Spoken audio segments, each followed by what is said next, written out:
So this is a motor that came in that ran fine, except took it to the lake to run it, and it didn't power up.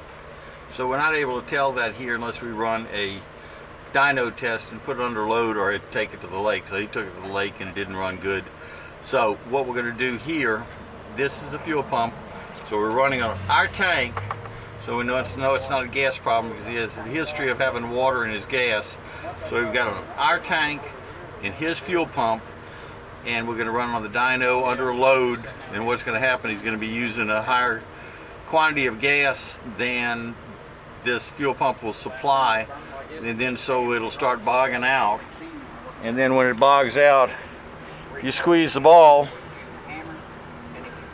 act like the fuel pump, it'll pick back up. So it's going to die, we're going to squeeze the ball, it's pick back up, it's going to die, squeeze the ball, pick back up, and then we'll know that the fuel pump is probably not acting like a fuel pump.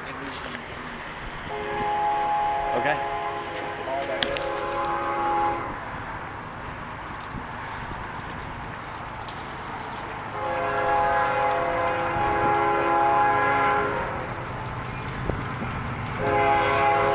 You won't hear that train for long.